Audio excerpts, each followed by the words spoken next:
میرا سوال تاجر صاحب سے ہے، دوہوں اور غزل کے استعاراتی نظام میں کیا فرق ہے؟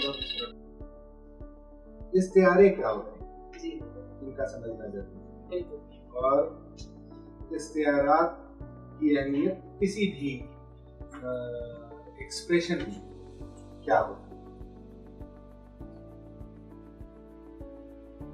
ابا کا ایک شعر مرحوم مرتضیٰ زردشتی صاحب، اور اس کے بعد اپنی گفتگو کو آگے بڑھاؤں گا کہ بات لفظوں میں کہاں پوری ادا ہوتی ہے، بات لفظوں میں کہاں پوری ادا ہوتی ہے، کچھ تو لہجوں ہی میں رہتی ہے مقالوں سے پرے۔ کیا بات! تو لفظوں ایسا کوئی لفظ یا لفظوں کا ایسا کوئی نظام کہ جس کا اپنا ایک مفہوم ہو اور اس کے ساتھ ساتھ وہ کچھ اور مفاہیم اپنے بطن میں رکھتا ہو، بین السطور، انڈر کرنٹ ہے نا، پانی کے اندر بھی، تو یہ استعارے ہوتے ہیں اور تشبیہات ہوتے ہیں۔ استعارے بنتے ہیں ہر زبان میں اپنی روایتوں کی بنیاد پر۔ اب جب ہم اردو کی بات کرتے ہیں یا فارسی کی بات کرتے ہیں تو اس کی ایک اپنی تہذیبی روایت ہے، لسانی تہذیبی روایت ہے۔ یہ لسانی تہذیبی روایت بہت طرح کے سوشیو پولیٹیکو اکنامک ڈکٹمس کو اپنے اندر سموئے ہوئے ہوتی ہے، اور تب کسی طرح کا استعارہ وجود میں آتا ہے۔ مثلا ہم کسی مصرے میں پیاس نظم کریں، ہے نا، اس کا جو بنیادی محرک ہو مصرے کا وہ پیاس ہو،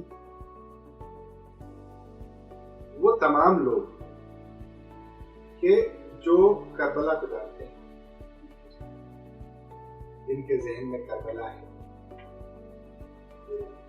بات ہم پیاس کی کر رہے ہیں لیکن ان کا ذہن پہنچے گا کربلا۔ کیوں؟ کیونکہ اس لفظ میں یہ لفظ ایک استعارہ بن گیا۔ اچھا، اگر پیاس کے ساتھ تبسم کا ذکر بھی کر دیں، مسکراہٹ کا ذکر بھی کر دیں، تو سیدھے امام حسین کے سب سے چھوٹے بیٹے علی اصغر کا تصور ہے۔ اب نہ تو علی اصغر کا ذکر کیا گیا، نہ کربلا کا ذکر کیا گیا، نہ امام حسین کا ذکر کیا گیا مصرے میں، لیکن سامع یا قاری کا ذہن کہاں منعقد کرتا تھا؟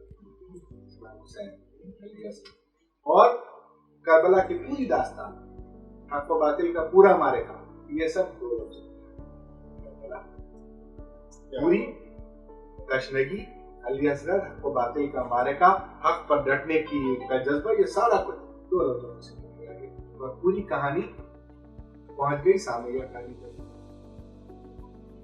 اسی طرح دوہوں کا استعاراتی نظام ہندوستانی تہذیب اور ہندوستانی کلچر میں پلنے اور بڑھنے کی وجہ سے وضع ہوا، اور جو ریفرنسز یہاں آئیں گے دوہوں میں، اب اگر دوہوں میں آپ فارسی استعارات کا استعمال کیجیے گا یا اردو استعارات کا استعمال کیجیے گا تو وہ سامع یا قاری کے ذہن کو وہاں نہیں لے جا پائے گا۔ اسی کی جگہ ماٹی اور کمہار کی بات جب آپ کریں گے تو آپ کا ذہن پوزا گھر کی طرف بھی جائے گا، اس پورے قبیلے کی طرف بھی جائے گا، اور اس سے ہوتے ہوئے اللہ تک بھی آپ کو پہنچائے گا، اور مٹی گوندھی گئی، آدم مٹی اور پانی کے درمیان تھے، ونفخت فیہ من روحی، یہ ساری چیزیں آپ پر دھیرے دھیرے دھیرے دھیرے کھلیں گی۔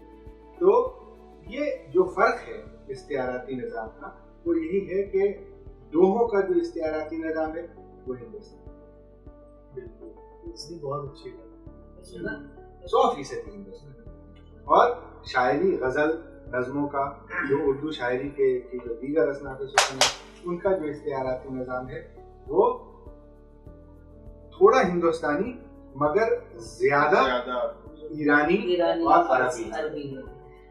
میرا سوال انس خان صاحب سے ہے کہ آپ کی رائے میں دوہوں کی مقبولیت کے لیے کیا اقدامات کرنے چاہیے؟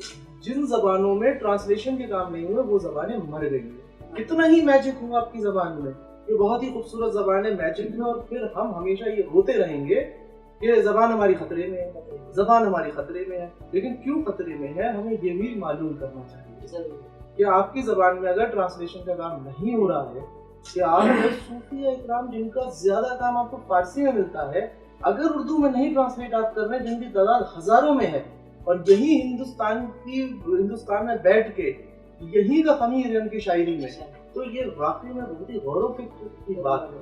تو سب سے پہلا کام تو یہ ہے کہ جن لوگوں نے کام کیا ہے ہم کیا کریں گے, آپ پہلے تو تاریخ اٹھا کے دیکھیں جنہوں نے پچھلے 700-800 سال کے اندر کتنے صوفی شاعر ہیں جنہوں نے دوہے میں بہت بڑا کام کیا ہے. ان لوگوں کا کام سامنے آنا چاہیے, انہیں کورس بک میں شامل کرنا چاہیے. اب میں اس دن امرتانشو آیا تھا تو میں نے بتایا, بولا سر کچھ صوفی پوئٹ بتائیے, میں گانا چاہتا ہوں. میں نے کہا جمال, چلے ان کا تو ہم نے نام نہیں سنا, جمال کا ہے ہماری نئی نسل نے نام نہیں سنا کیونکہ اس کو کہیں بولا ہی نہیں گیا. جملہ لٹو کاٹ کا رنگ دیا کرتار, ڈوری باندھی پریم کی گھما رہا سنسار. وہ یہ کہتا ہے کہ تن کی میں جوتی کروں کاڑ رنگاؤں کھال, پیروں سے لپٹی رہوں آٹھوں پہر جمال. تو جمال کمال کا شاعر, اور اس نے اتنا بڑا کام دوہوں میں کیا تھا کہ کسی نے شاید یہاں پہ نہیں سنا ہوگا کہ کوٹ دوہے کا کسی نے نہیں سنا ہوگا. کوٹ دوہا جمال پہ آ کے ختم ہو گیا. کوٹ دوہے کی پوری ایک کتاب ہے جمال کی, آپ صوفی نامہ کی ویب سائٹ پہ جائیں, آپ کو کوٹ دوہے جمال کے مل جائیں گے. اب اس کا کوئی ذکر نہیں ہے, اس پہ کوئی بات کرنے والا نہیں ہے. آپ کے صوفیوں نے اتنا بڑا کام کیا ہوا ہے, نہیں کوئی بات نہیں ہے, اس کے کوئی ٹرانسلیشن نہیں ہے. تو اس کو کرنے کے لیے ہم اگر نشستوں میں بیٹھیں گے اور ہم ہلکے پھلکے دوہے کہتے رہیں گے اور ہم سناتے رہیں گے, ہماری کوئی اوقات نہیں ہے. جتنا بڑے کام ہو گئے ہیں انہوں نے کیے.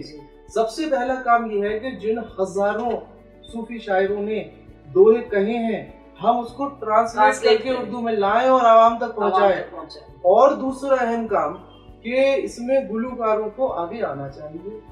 دوہا صرف جو ہے وہ کہاں رہ گیا, آپ کو ملے گا وہاں پہ درگاہوں پہ, کہ وہ ایک پیٹرن ہے کہ قوالی شروع ہوگی تو وہ دوہا, پہلے دوہا بعد میں قوالی, بس وہیں تک رہ گیا. یا مذہبی گرنتھوں میں گرو گرنتھ صاحب اس کے اندر دوہے ہیں, آپ کو وہاں مل جائیں گے. کیرتن ہو رہا ہو کہیں تو اس میں مل جائیں گے, رام چرت مانس میں مل جائیں گے. تو بس یہیں تک رہ گیا ہے. تو بہت ضروری یہ ہے کہ اچھے سنگرز جو آئے وہ آئے, اچھی کمپوزیشنز لے کے آئے. میں ڈھونڈ رہا تھا کہ ہم کہیں پہ اچھی کمپوزیشنز ایک جگہ لے کے آئیں جن لوگوں نے دوہوں کو گائے تاکہ دوہے مقبول ہو, ان کو شیئر کریں.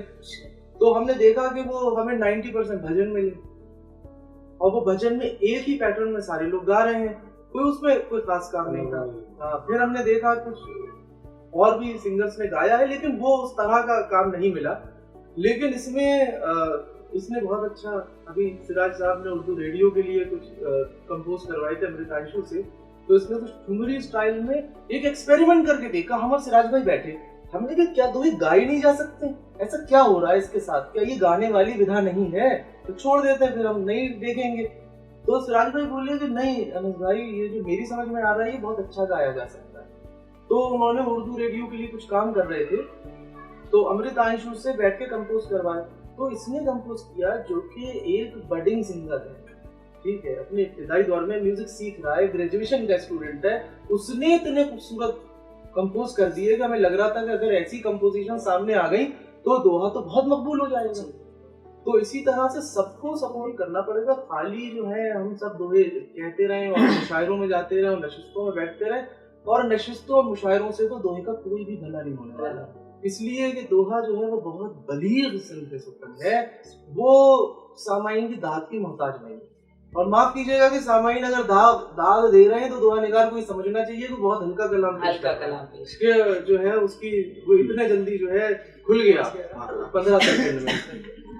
تو اس لیے اس کے اوپر زیادہ کام, ساتھ ساتھ کام آنا چاہیے منظر عام پہ, اور بہت اچھے خوبصورت دوہے جن کو کمپوز کیا جا سکتا ہے. شرنگار تصوف میں نئے لڑکے ہیں, یہ فریش ہیں, یہ کچھ کر سکتے ہیں, آگے آنا چاہیے, اس کی اچھی خوبصورت کمپوزیشنز آنی چاہیے, اس کے فیوژنز ہونے چاہیے. کتھک کے ساتھ دوہا ٹھمری بہت خوبصورت جاتا ہے, وہ کنفیوژنز ہونے چاہیے تو لوگ اس کو انجوائے کریں گے اس فلیور کو.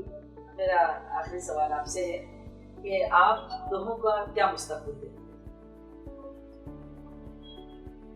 کسی بھی چیز کا مستقبل جو ہوتا ہے وہ اس کا انحصار اس کے حال پر ہوتا ہے. جی بالکل صحیح. اور حال تو اچھا نظر نہیں آ رہا ہے جی جیسے کہ بتایا ہے اسحاق صاحب نے. جی تو فی الحال دوہوں کا حال اچھا نہیں دکھائی دے رہا ہے, اور اگر حال یہی رہا تو مستقبل بھی بے حال ہی رہے. تو دوہوں کے حال پر ہم لوگ کام کریں. اگر دوہوں کے حال پر ہم لوگوں نے کچھ کام کر لیا تو انشاءاللہ دوہوں کا مستقبل بھی سمجھ رہے ہیں.